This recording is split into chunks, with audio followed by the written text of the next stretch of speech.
Welcome everyone to this new edition of the Youth and Leaders Summit, where aspiring leaders meet with seasoned leaders.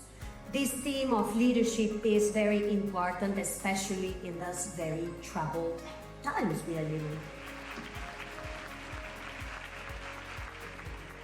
Would you have one question for leaders? Yes, I was wondering, the next Secretary General, as a leader, to what extent can they help address the contemporary issues of today? So it's less about who will replace the current Secretary General and more about what will replace the current order. And in order for that to happen, there needs to be the big powers in the world need to first of all want to fix it. What would they do in their positions to change actually and to open the path to youth? I think the most important thing is to enable a young person to feel that they are not somehow in waiting, but they must exercise their agency, they must exercise their energy and their commitment. And in institutions we can open or we can close doors. The more we can open them, I think the more we actually empower leadership. And frankly speaking, given the state of the world right now, we could do with a lot of good and new ideas about what leadership means and also the ideas that will guide us into the future. I would like to ask them about how can youth contribute effectively to set the basis of a better world. Throughout history,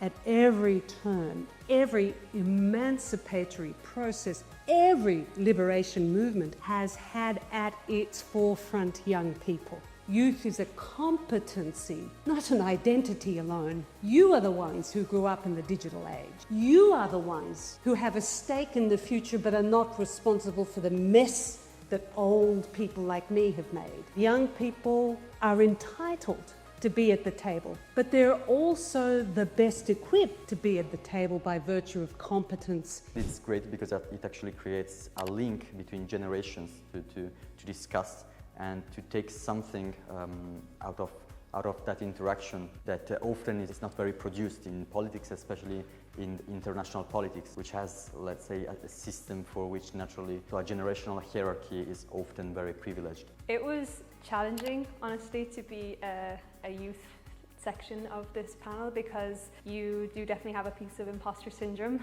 being beside people who have such much experience. But I think based on my experience both prior to the actual panel itself, getting in contact with these people, you realize that these leaders are also just people, and that although they have a wealth of experience to offer, they also know that the youth is also really, really necessary and really needed in times like this. So beforehand I gained a lot of experience, but on the panel I really felt like I should be there. Youth is the UN's future capacity, it's the UN's future talent, UN's connection to societies, and mostly it's the UN's credibility and legitimacy. So not only do young people want to be part of the conversation of the intergenerational dialogue on these global crises we're facing, but they have to be sitting at the table for the decisions to be legitimate enough. Sciences Po.